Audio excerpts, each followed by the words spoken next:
Brooklyn, the scene of a horrific attack inside a New York City subway during rush hour. The subway stop just behind us here. The gunman suddenly putting on a gas mask, unleashing a smoke canister, and began firing. 10 people shot, 5 critically, 29 people injured in all. So many rushed to area hospitals. And at this hour, the massive manhunt underway right now. You can hear the helicopters overhead. Just a short time ago, police locating a U-Haul truck that may be linked to the suspect. Police say it all began on a subway train heading for Manhattan. It was all unfolding as the train approached the 36th Street station right here in Brooklyn. The suspect then putting on that mask, pulling the canister out of a bag, blinding the passengers in the car with smoke, and then opening fire. Commuters rushing out of the train once it stopped at the station, witnesses helping some of the injured onto the platform. Some of the injured still lying on the floor of the train, and in the chaos, the attacker then getting away. Tonight here, the investigation underway, the hunt for surveillance video in this very busy neighborhood. And we learned today that the cameras inside the subway station were not working.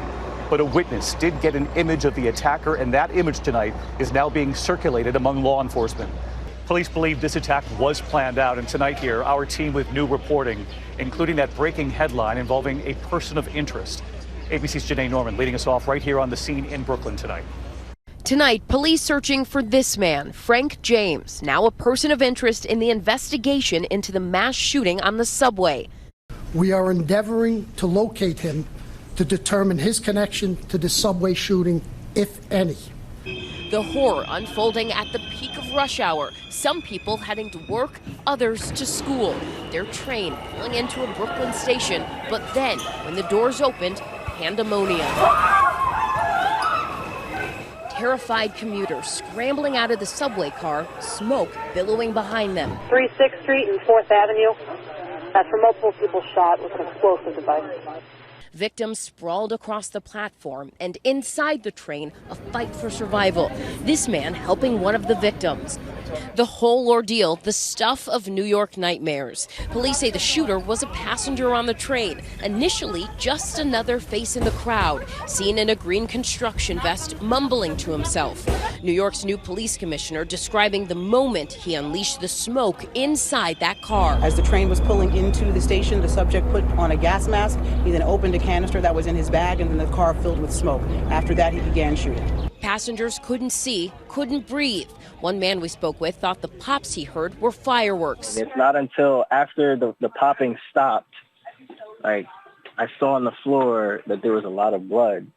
And I realized that fireworks can't do that much damage. It had to be gunshots. There are people literally on top of each other, crowding over each other, trying to get out of the way, trying to not be seen. People are just panicking.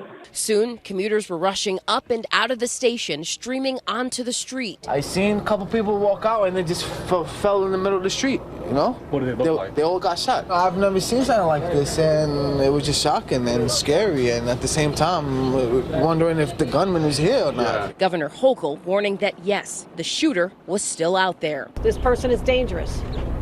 They're asking individuals to be very vigilant and alert. So this is an active shooter situation. The quiet residential neighborhood now ground zero in a massive manhunt. An army of law enforcement trying to piece together clues. This is one of the subway stations, the center of the investigation, and right next to it, a pizza parlor where investigators are checking to see if there's possibly any surveillance camera that could help the investigation.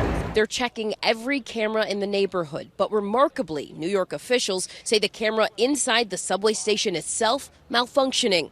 But police did find the shooter's backpack there, multiple smoke devices, and a bag of commercial-grade fireworks, but no active explosives. They also recovered a .38 caliber handgun with 3 extended round magazines. One was empty on the floor, but one in the gun had jammed, and authorities believe that stopped the rampage and saved lives. So perhaps did some quick-thinking subway workers who immediately moved another train out of the station. And I also need to acknowledge the MTA workers who had the foresight to immediately move a train that was on the platform, the R train, out of the station so it could carry people to safety. That was smart thinking. 10 people were shot. Authorities say 5 were in critical condition, but we learned late today they've all stabilized. Authorities believe everyone will survive this. A total of 19 victims in the hospital tonight. There are a variety of other injuries, from smoke inhalation to shrapnel to panic from the incident. The neighborhood shaken.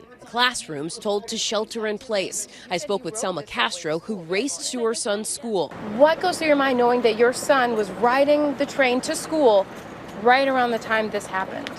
Oh, I get scary because like 10 minutes ago, he's on the train. So he literally got to school. Yes, 10 minutes ago, yes. 10 minutes before that all happened. Yes. President Biden thanking the first responders. We're grateful for all the first responders who jumped into action, including civilians who didn't hesitate to help their fellow passengers and try to shield them. Governor Hochul condemning the gunman for turning a normal day into a nightmare. That sense of tranquility and normalness was disrupted, brutally disrupted, by an individual so cold-hearted and depraved of heart that they had no caring about the individuals that they assaulted as they simply went about their daily lives.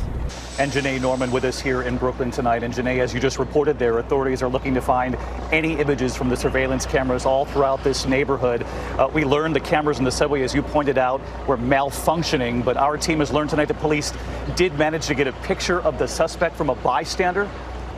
Yeah, David, law enforcement sources tell us they were able to get an image of the suspect from video taken by someone at the scene, and we can report tonight that they are circulating that picture and the ongoing search for the man responsible. Right now, you can still hear the helicopter above you mentioned at the top of the show. With no arrest yet, there is still quite a law enforcement presence in this neighborhood and other parts of the city as nightfall approaches, and the shooter still out there, David.